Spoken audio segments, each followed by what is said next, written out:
इस कहानी के लेखक है संजय कांबले।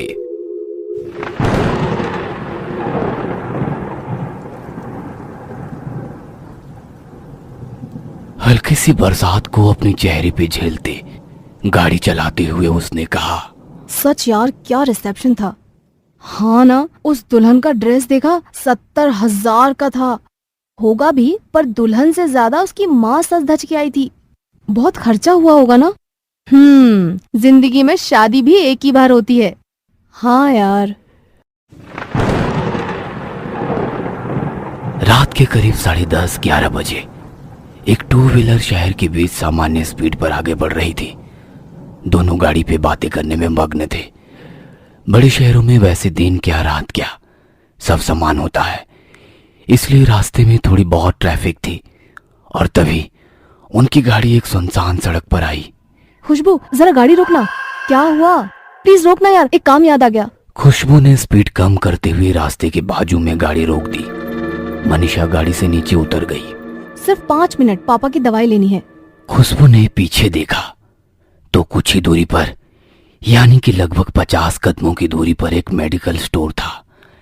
मेडिकल के बाहर थोड़ी भीड़ थी क्योंकि आसपास का कोई और मेडिकल खुला नहीं था। तो खुशबू को यह समझ आया कि थोड़ी देर हो जाएगी, तो उसने अपने विनती भरी स्वर में कहा, हाँ पर थोड़ा जल्दी, वरना घर वाले गुस्सा होंगे। पहले ही बहुत देर हो गई है और ये रास्ता भी थोड़ा डरावना है। डर? और तुझे? तू कब से डरने लगी खुशबू? हंसते हुए मनीषा ने कहा, और वो मेडिकल की ओर जाने लगी।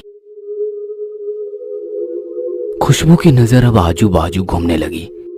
उसकी बाईं ओर 8-10 फीट की ही दूरी पर एक विशाल इमली का पेड़ था और उसी के पीछे 15-20 फीट ऊंची पत्थर की एक दीवार थी।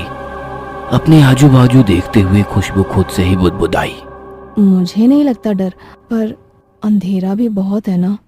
डर तो लगेगा। तभी एक भारी सी आवाज आई और वो चौंक गई। पर उसी पल अपने आप को संभालते हुए उसने पीछे मुड़ के देखा। लगभग 25 की उम्र वाला एक जवान लड़का उस पेड़ के नीचे खड़ा था। पीछे से आने वाली गाड़ी की रोशनी में उसने देखा कि उसका रंग सांवला, हल्की सी दाढ़ी, चश्मा, white shirt and blue jeans में था वो। खुशबू ने उस लड़के को नजरअंदाज किया और मेडिकल के पास खड़ी अपने दोस्त को देखने लगी। तभी उस जवान लड़के ने फिर से कहा, हम चाहे 4 लोगों में कितना भी साहसी बने, पर हमारे साहस का असली इम्तिहान ऐसे अनजान सुनसान जगह पे फैला हुआ अंधेरा लेता है। खुशबू चुपचाप खड़ी रही और उस लड़के ने फिर से कहा, डर लग रहा है ना मुझसे, पर डरो मत, मैं भूत नहीं हूँ। एक्सक्यूज मी, मुझे भूत प्रेत पर विश्वास नहीं है और मैं अनजान लोगों से बात नहीं करती। गुस्से गुस्से में उसने अपना मोबाइल निकाला और मेडिकल में खड़ी मनीषा को कॉल किया। और कितनी देर लगेगी? बस 5 मिनट। फोन रख के वो उस लड़के को ढूंढने लगी, पर वो कहीं नजर नहीं आया और वो अपने आप से बोली, स्टूपिड इडियट। मुझे बुलाया आपने? उस लड़के की आवाज आई और वो एक बार फिर से चौंक गई। उसने मुड़ के देखा तो वो लड़का वहीं खड़ा था। नहीं। उसकी आवाज में डर था। डर गए क्या आप? मुझे भूत समझकर आप तो चौंक गए। देखिए, मुझे इन फालतू बातों पर विश्वास नहीं है। कुछ भी कहो, पर आप डर गए क्योंकि अब तक 10 बार आपने मेरे पैरों को देखा है, मैंने नोटिस किया। उसकी बात सुनकर खुशबू चौंक गई। नहीं तो? आपको क्या लगता है जो दिखता है वही सच होता है? वो थोड़ी कश्मकश में फंस गई। मन में अजीब अजीब ख्याल आने लगे। अगर मैं मेडिकल के पास मनीषा के पास जाती हूँ तो इससे लगेगा मैं डर गई, और यहीं खड़ी रहूंगी तो इसकी फालतू बकवास सुननी पड़ेगी। मैडम जी, मैं फालतू की बकवास नहीं कर रहा हूँ। ये सुनते ही खुशबू सुन्न सी हो गई। अब उसे खुद की धड़कन सुनाई देने लगी। डर नहीं पर बेचैनी सी होने लगी उसे। उसने फिर से उसके पैरों की ओर देखा। मैडम जी, जैसा दिखता है वैसा होता नहीं। अगर मेरे पैर उल्टे होते तो आप मुझे भूत समझ लेती, पर उस मेडिकल स्टोर के बाहर खड़ी अपनी दोस्त को देखा। तभी खुशबू ने उस मेडिकल की ओर देखा। उसकी दोस्त अभी भी वहीं खड़ी थी। आगे कुछ लोग भी थे, उनमें 2 महिलाएं भी थी। फिर खुशबू उस लड़के की ओर देखकर बोली, हाँ देखा। क्यों? तभी उस लड़के ने गंभीर स्वर में कहा, आपकी दोस्त उस बंद मेडिकल के बाहर अकेली खड़ी है। पागल की तरह। ये दिख रहा है आपको? उसकी उन बातों से खुशबू के पैरों तले जमीन सरक सी गई और उसने झटके से मुड़ के देखा तो मेडिकल खोली थी और उसकी दोस्त अभी भी लाइन में खड़ी थी। खुशबू को बहुत गुस्सा आया। अरे मैड, होश में तो हो ना, या थोड़ी पी रखी है? वो मेडिकल स्टोर आपको बंद दिख रहा है। तभी वो लड़का शांति से कहने लगा, मैं तो होश में हूँ, पर आपकी नजर आपको धोखा दे रही है। ठीक से देखो। उसकी भारी आवाज खुशबू के कानों में गूंज रही थी। उसे कुछ भी समझ नहीं आ रहा था। उसके चेहरे के डर को देखते हुए उसने फिर से कहा, क्या हुआ? पीछे मुड़ने का साहस नहीं हो रहा ना? तुम्हारी फालतू की बातें बंद करो। इसी को डर कहते हैं। वैसा तो कुछ भी नहीं, मुझे डर नहीं लगता। और प्लीज अपनी ये बकवास अभी बंद करो। Please leave me. हम कितना इनकार करें, मन के एक छोटे से कोने में डर छुपा होता है और हर शहर में एक तो ऐसी जगह होती है। वहां से गुजरते हुए हमारे मन में डर सा लगता है। अक्सर 4 लोगों में मुझे डर नहीं लगता कहने वाले ऐसी जगह डर जाते हैं। ऐसा है क्या? और वो कौन सी जगह है? कोई ऐसी इमारत जो कई सालों से निर्मनुष्य हो, या शहर के बाहर कोई शमशान भूमि, सरकारी अस्पताल की पीछे वाली दीवार, या अस्पताल का पोस्टमार्टम रूम जहां मरे हुए शरीर की चीर फाड़ होती है। ऐसी जगह पल भर के लिए इंसान को बेचैन कर देती है। होगा शायद, पर यहाँ तो ऐसा कुछ नहीं दिखाई दे रहा है ना? अपनी भौहें ऊंची करते हुए उसने कहा। क्या? उसकी प्रशात्मक नजर को देखते हुए उस लड़के की नजर इमली के पेड़ के पीछे पत्थर की उस दीवार पर आकर रुकी। अपनी शांत और गंभीर आवाज में उसने कहा, ये सरकारी अस्पताल की पीछे वाली दीवार है और इस दीवार के बराबर पीछे एक रूम है, पोस्टमार्टम रूम, जहां भी किसी शरीर की चीर फाड़। बस।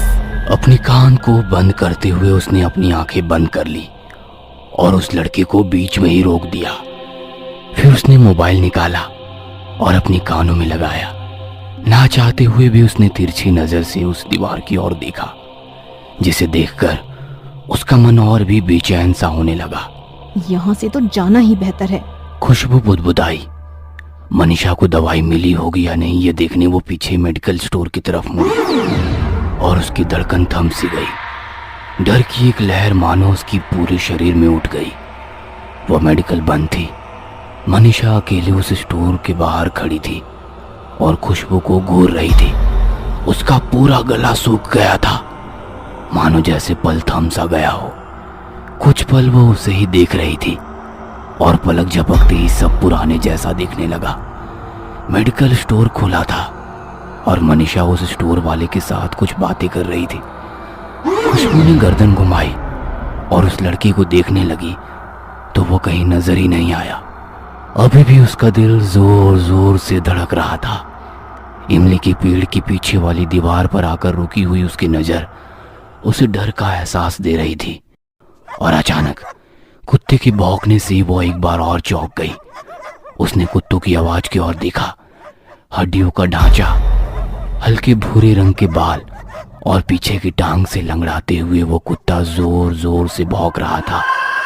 खुशबू ने अपनी बेचैनी भरी नजरों से उस कुत्ते की ओर देखा और वो कुत्ता अपनी पूरी शक्ति लगाकर उस इमली के पेड़ की ओर देखकर भौंक रहा था।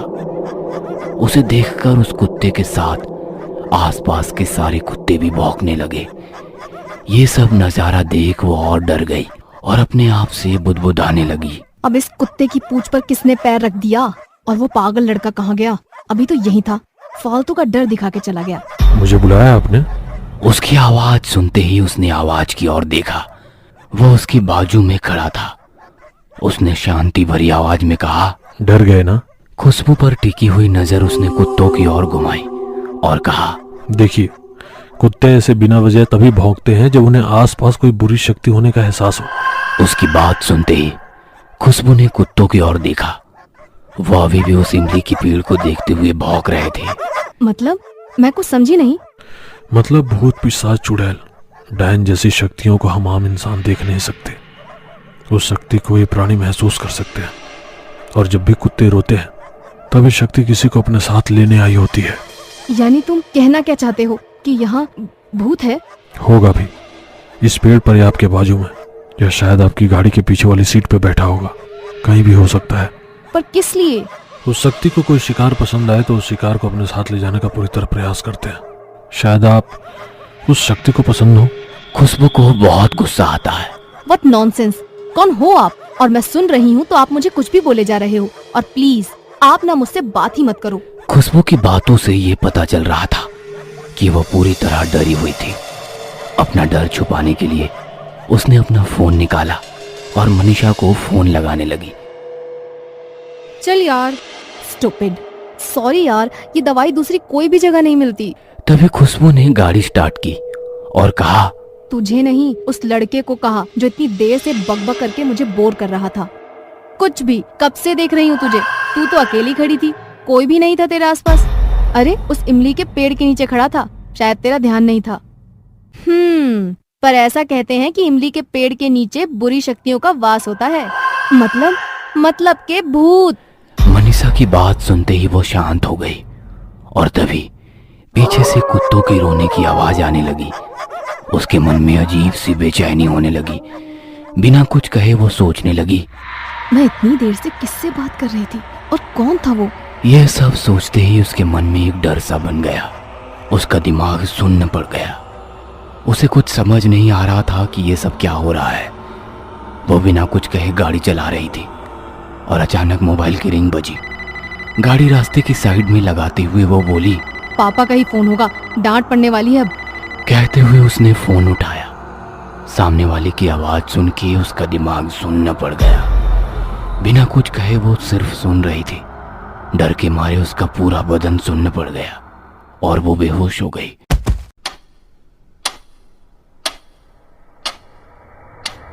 दूसरे दिन रात 10 बजे। अजी सुनिए, खुशबू को होश आ गया है। आवाज सुनते ही डॉक्टर और उसके पापा दौड़ते हुए आ गए। बेटा अब कैसा लग रहा है और कल रात क्या हुआ था, कुछ याद है? उसने आंखें खोली तो वो अस्पताल में थी। खुशबू अभी भी उस हादसे से उभरी नहीं थी। उसका सिर भारी हो गया था, पूरा बदन बुखार से तप रहा था। वो बिना कुछ कहे बेड पर पड़ी रही। मनीषा और खुशबू के घर वाले उसकी और चिंता से देख रहे थे और मनीषा सबको बताने लगी, रिसेप्शन से लौटते वक्त पापा की दवाई लेने के लिए हम उस मेडिकल के पास रुके।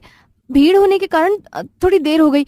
और मनीषा की बात सुनते ही खुशबू को रात को घटी पूरी घटना आंखों के सामने आ गई। मनीषा ने दवाई ली और गाड़ी पर घर की ओर निकले। आते समय एक कॉल आया। गाड़ी रास्ते के बाजू में रोककर कॉल उठाया। लगा कि पापा का कॉल होगा, पर फोन पे मनीषा गुस्से से चिल्ला रही थी, कहाँ है तू? मुझे मेडिकल में अकेला छोड़कर कहाँ चली गई तू? कितनी देर से तेरे लिए रुकी थी। आखिरकार मैं ऑटो से घर आ गई। 2 घंटे हो गए, तुझे सब ढूंढ रहे हैं और तू फोन क्यों नहीं उठा रही है? फोन पर मनीषा की बात सुन के मेरा दिमाग सुन पड़ गया। फिर गाड़ी पे पीछे कौन बैठा था? उसकी डरी हुई बेचैन नजर आजू बाजू घूम रही थी। उसने गाड़ी घुमाई और वापस इमली के पेड़ के पास आकर रुकी। पीछे मेडिकल बंद था और वो कुत्ते अब खुशबू को देखकर रोने लगे थे। पूरा शरीर अब कांप रहा था। तभी उसे वो लड़का याद आया। यही कहीं होगा वो। फिर उसे कुछ सुनाई दिया। शिकार पसंद आया। दिल की धड़कनें जैसे रुक सी गई। ना चाहते हुए उसने आवाज की ओर देखा तो वो लड़का वहीं दीवार के पास खड़ा था। खुशबू आंखें फाड़ फाड़ के उसे देख रही थी। खुशबू को देख के वह अजीब सा हंसने लगा और दूसरे ही पल वो उस दीवार के आर पार चला गया। यह देखकर उसे चक्कर सा आ गया और वो बेहोश हो गई। उसे सब याद था, पर वो बताती तो किसी और कैसे। बहुत रात हो गई। खुशबू की माँ उसके साथ अस्पताल में ही रुक गई। बाकी सब लोग घर चले गए। डॉक्टर की दी हुई दवाई खाकर खुशबू बेड पर लेट गई। दवाई की वजह से उसे नींद कब लगी ये उसे पता ही नहीं चला, पर आधी रात में माँ माँ चिल्लाते हुए वो चौंक कर उठ गई। पूरा बदन पसीने से लथपथ था। दिल की धड़कन बढ़ी हुई थी। उसने देखा कि माँ बाजू में ही सोई हुई थी। कुछ देर वो वैसे ही लेटकर छत को देखती रही। तभी अचानक खट करके आवाज आई और उसने पास ही में खुली खिड़की की ओर देखा। वो उठकर खिड़की के पास चली गई हल्की सी बरसात को देखते हुए उसकी नजर एक इमली के पेड़ के पास आकर रुक गई और उसका मन बेचैन हो गया। उसे मनीषा की कही हुई बात याद आ गई। ऐसा कहते हैं कि इमली के पेड़ के नीचे बुरी शक्तियों का वास होता है। और वो अपने विचारों में खो गई। सचमुच वो लड़का एक आत्मा होगा। और दूसरे ही पल उस पेड़ के नीचे वो लड़का खड़ा दिखा। वह उसे ही घूर रहा था। अब डर के मारे उसका पूरा बदन कांपने लगा और वो झट से बाजू में आ गई। ये मेरा भ्रम है कि सच? उसे फिर से देखने की हिम्मत ही नहीं हो रही थी, पर उसने हिम्मत की और झांक कर देखा तो वो लड़का वहां नहीं था। बाप रे, वो सचमुच वहां पे था या मुझे कोई भ्रम हुआ? उसकी धड़कनें तेज हो गई थी, गला सूख गया था। तभी उसकी नजर टेबल पर पड़े अखबार पर गई। एक युवक की एक्सीडेंट में मौत। पेपर हाथ में लेकर उसने गौर से देखा तो वह उसी की फोटो थी। उसकी धड़कन रुक सी गई और वो सुन्न सी हो गई। यानी कि वो एक आत्मा था। उस दीवार के पीछे उसी का पोस्टमार्टम चल रहा था। उसे वो याद आया और पीछे से आवाज आई, शिकार पसंद आया। उस भारी आवाज को सुनते ही खुशबू की आंखें सफेद पड़ गई। तभी उसके सीने में जोर से दर्द होने लगा और उसे ऐसा लगने लगा कि उसके शरीर की सारी शक्ति किसी ने छीन ली हो। की आवाज से उसकी माँ की आंख खुल गई। उसने देखा कि खुशबू जमीन पर पड़ी हुई थी। अरे बेटा, क्या हुआ तुम्हें? माँ की आवाज सुनते ही नर्स वहां पर आ गई। डॉक्टर को बुलाओ कोई। नर्स दौड़ते हुए डॉक्टर को बुलाने गई। खुशबू ने हल्के से गर्दन घुमाते हुए खिड़की की ओर देखा। उसकी नजर खिड़की पे आकर रुक गई। उसे कुत्तों की रोने की आवाज आ रही थी। उसे उसकी कही हुई बात याद आई। जब सारे कुत्ते एक साथ रोते हैं तभी वो शक्ति किसी को अपने साथ ले जाने आई होती है, अपने शिकार को। तभी डॉक्टर आ जाते हैं। माँ कहती है, देखिए ना डॉक्टर, मेरी बेटी को क्या हुआ है? आप बाहर रुकिए, मैं देखता हूँ। नर्स सबको बाहर निकाल के दरवाजा बंद करती है। वार्ड बॉय खुशबू को उठाकर बेड पर रखते हैं। डॉक्टर उसकी जांच करना शुरू करते हैं, ऑक्सीजन लगाते हैं, बहुत सारी मशीनें चालू कर देते हैं। धीरे धीरे उसका शरीर ठंड पड़ता जा रहा था। आजू बाजू की सारी हलचल अब धुंधली हो रही थी, कुछ भी सुनाई नहीं दे रहा था। तभी बाजू की खुली खिड़की से एक ठंडी हवा का झोंका आया और उसकी वो शब्द सुने, चलो निकलते हैं अब। और कुछ देर बाद, आई एम सॉरी मैडम, संभालिए अपने आप को।